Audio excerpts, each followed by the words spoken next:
Oi pessoal, tudo bem? Hoje eu tô aqui pra gente conversar um pouquinho sobre esses últimos acontecimentos, sobre esse tempo que nós estamos vivendo, e eu quero trazer algumas questões à luz da palavra de Deus. Antes do toque de recolher, lá na nossa igreja, a gente estava estudando sobre os 12 espias, sobre a visão dos 10 e a visão de Josué e de Caleb. Números capítulo 13, versículo 1 diz assim: Disse o Senhor a Moisés: Envia homens que espiem a terra de Canaã, que eu hei de dar aos filhos de Israel. De cada tribo de seus pais enviarei um homem, sendo cada um príncipe entre eles. Então Moisés escolhe de cada tribo, eram 12 tribos, e ele escolhe de cada tribo um príncipe, um líder para espiar a terra. Essa expiação, esse trabalho, essa missão durou 40 dias. Eles ficaram durante 40 dias olhando a terra, vendo como era a terra, para trazer o relatório para o líder, que era Moisés, e para o povo consequentemente. 10 desses espias falaram o seguinte, tá? Aqui no versículo 27 do capítulo 13. Relataram a Moisés e disseram: Fomos à terra que nos enviaste, e verdadeiramente mana leite e mel. E esse é o fruto da terra. Então eles mostram ali os frutos da terra e diz: olha, a terra é maravilhosa. Porém, o povo que habita nessa terra é poderoso. As cidades são muito grandes, muito fortificadas e também cheias de gigantes. Aí olha o que diz o versículo 30. Então Caleb fez calar o povo perante Moisés e disse: Ei, subamos e possuamos a terra, porque certamente prevaleceremos contra ela. Porém, os homens que com ele tinham subido, ou seja, os 10 espias, disseram: Não poderemos subir contra aquele povo, porque é mais forte do que nós. E o texto segue dizendo: E diante dos filhos de Israel, infamaram a terra que haviam espiado, dizendo: A terra pelo meio da qual passamos a espiar é terra que devora os seus moradores, e todo o povo que vimos nela são homens de grande estatura. E éramos nós, aos nossos próprios olhos, como gafanhotos, e assim também aos seus olhos. O que é que eles estão dizendo? Olha, a terra só tem gente alta demais, só tem gigante. E nós, aos nossos olhos, nós nos sentimos diante deles como gafanhotos. E eles também nos viram como gafanhotos.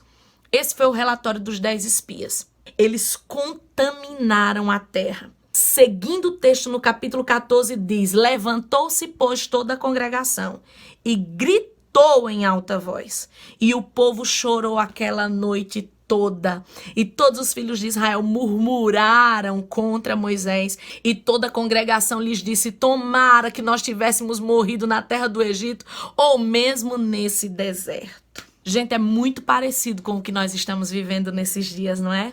O que teve de espia infamando a terra, o que teve de gente dando relatório negativo nesses últimos dias. Eu chamo essas pessoas de profetas do caos. São pessoas que abriram sua boca, que usaram a sua influência política, religiosa, de mídia social, usaram a quantidade de seguidores que possuem para tocar o terror, para serem os arautos do pânico. Faz mais ou menos umas 3 semanas que a gente entra nas redes sociais e a gente vê gente falando: vai morrer não sei quantos vão ficar doentes, todo mundo vai pegar esse vírus, o mundo vai se acabar, todo mundo tem que se trancar, fique em casa pelo amor de Deus, porque esse vírus é o Thanos, ele vai estalar os dedos e vai desaparecer a população da terra todinha.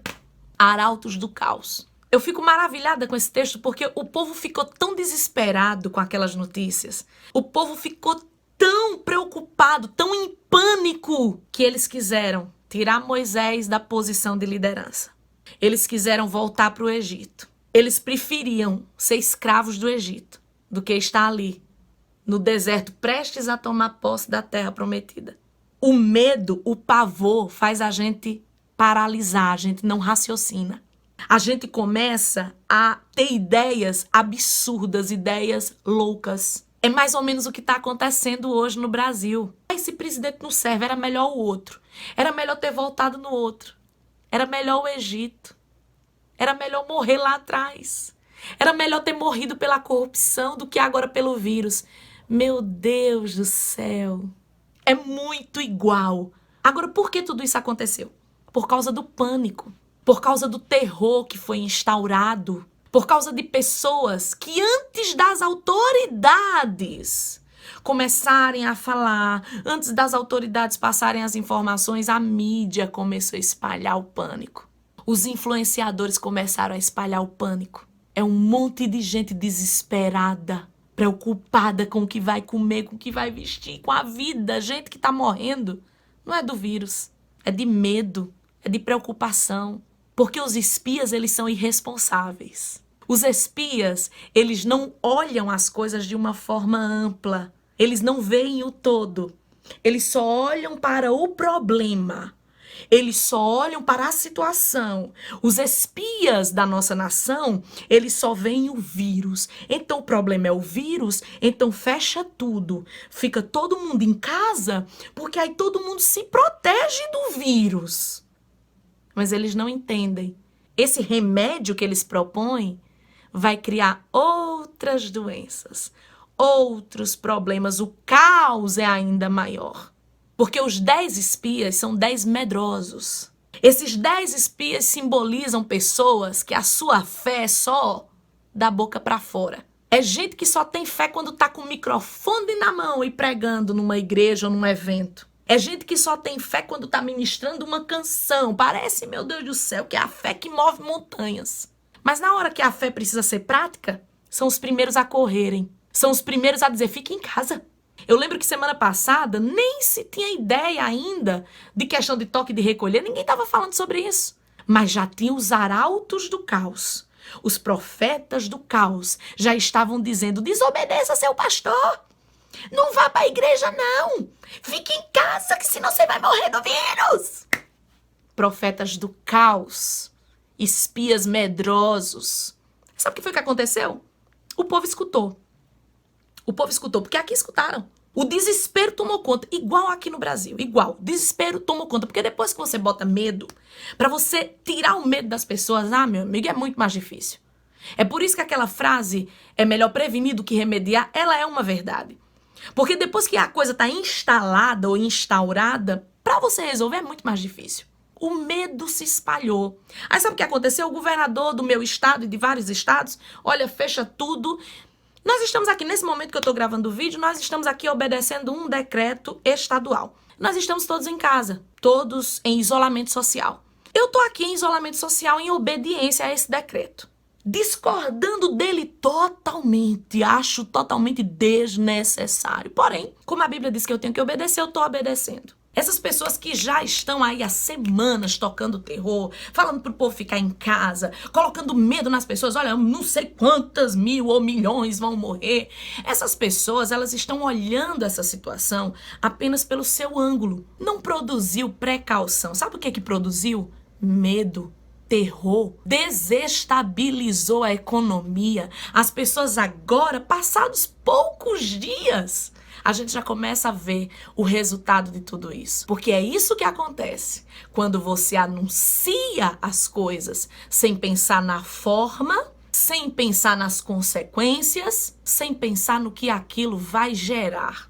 Aí sabe o que eu percebi? Que os profetas do caos agora estão calados. Estão quietinhos. Não teve mais videozinho dizendo que vai todo mundo morrer. Não teve mais videozinho dizendo, gente, o caos, tem que parar tudo, fechar tudo. Sabe por quê? Porque agora eles perceberam que a coisa ficou séria. E não ficou séria com relação ao vírus. Ficou séria com relação à fome. Ficou séria com relação aos empregos. Ficou séria com relação àquele pai de família, aquela mãe de família que dependia do pão de cada dia, saía de casa todos os dias para vender alguma coisa na feira, na rua, para fazer um serviço, para atender alguém. É aquele motorista de táxi, de Uber, que depende do sustento diário. Mas essas pessoas não pensaram nisso. É fácil, né? Eles acharam assim, não, vamos mandar todo mundo ficar em casa e a gente vai estar protegido do vírus. Sabe o que é isso? Isso é boa intenção sem sabedoria.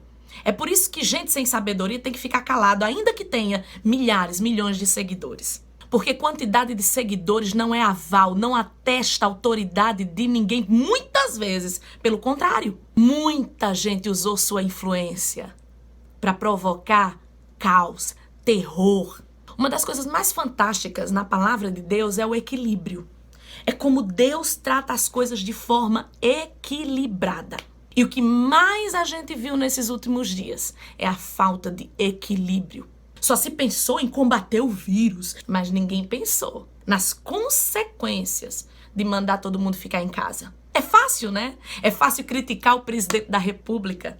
É fácil dizer, eu não faria isso, ou então eu faria isso se eu fosse ele. É muito fácil, né? É muito fácil quando não é o nosso bolso que está sendo prejudicado. É muito fácil mandar as pessoas ficarem em casa quando você já comprou comida para um mês. Eu vi um monte de profeta do caos dizendo, já tô abastecido, já comprei. Deixa eu falar um negócio para vocês. Eu não fiz feira para durar mais de uma semana. Não fiz. Por quê? Porque eu sei que se eu fizer vai desabastecer. Mas os profetas do caos foram lá e compraram tudo. Aí sim é bom, né? Geladeira tá cheia, despensa tá abarrotada, tem dinheirinho no banco, dá pra ficar uns 2 meses, né? Falta empatia, falta amor. Por amor fica em casa. Será? Eu não tô ficando em casa por amor. Eu tô ficando em casa porque tem um decreto e eu tenho que obedecer. Agora, se o meu presidente disser, vamos começar nossa quarentena vertical, vamos proteger os grupos de risco e vamos voltar à nossa vida normal, com todos os cuidados, com toda a responsabilidade, aí eu saio e volto à minha vida normal. É aquilo que eu digo, é tanta coisa que está por trás desse vírus e as pessoas insistem em não enxergar. E é por isso que eu me recuso a ser profeta do caos, porque os profetas do caos, eles só enxergam as coisas, sabe, no mundinho deles, só do jeitinho deles, sem analisar a coisa ampla. É a visão micro, é a visão limitada. E todas as vezes que nós somos conduzidos por pessoas de visão limitada, a gente se dá mal. Até destituir Moisés como líder, o povo queria fazer alguma semelhança. Ah, espias, vocês sempre usam a mesma estratégia. Eu vi uma pessoa de grande influência que disse que os crentes seriam culpados se continuassem com as igrejas abertas. Eu quero perguntar para essas pessoas, e vocês não são culpados de terem tocado o terror? O problema existe? Josué e Caleb, eles não ignoraram o problema. Eles disseram, o problema existe. O problema é real, mas Deus está conosco, não é para ter medo. Se o Senhor se agradar de nós, Ele vai nos dar a terra. Eu quero parafrasear isso aqui.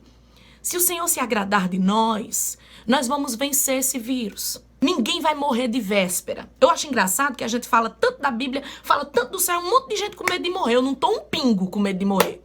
Porque eu tenho certeza que os meus dias estão escritos no livro de Deus. Ou eu creio na palavra ou eu não creio. Então lá no livro de Deus, os meus dias estão todos determinados. Eu não sei.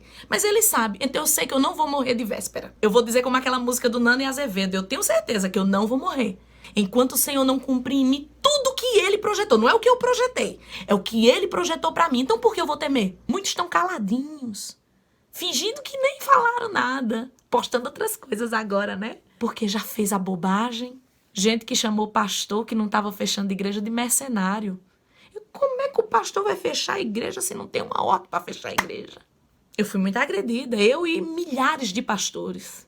Nós fomos chamados de mercenários, nós fomos acusados de não querer fechar a igreja por causa de dízimo e oferta.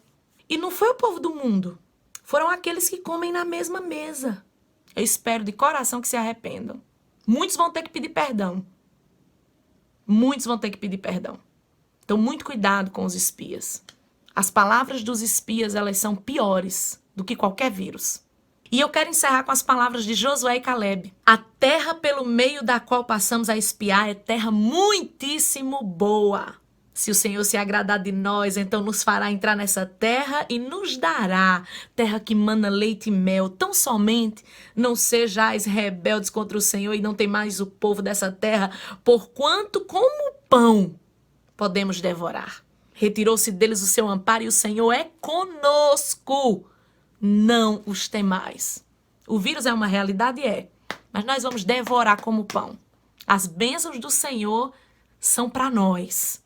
Vai passar, essa tempestade vai passar. Nós vamos tomar todas as precauções, mas essa tempestade vai passar. Eu escolho essa palavra. Eu escolho não temer. Eu escolho confiar no Senhor. Você vai ficar de que lado? Do medo ou da confiança, da fé, da esperança no Senhor? Que essa palavra fique aí no teu coração, que Deus te abençoe profundamente. Que Deus fale com você e que você não deixe o pânico, o medo, a histeria, o terror, o temor dominar você. Não temas. Para cada dia do ano, há um não temas de Deus para a sua vida. Não temas. Que Deus te abençoe. Até um próximo vídeo, se Deus quiser.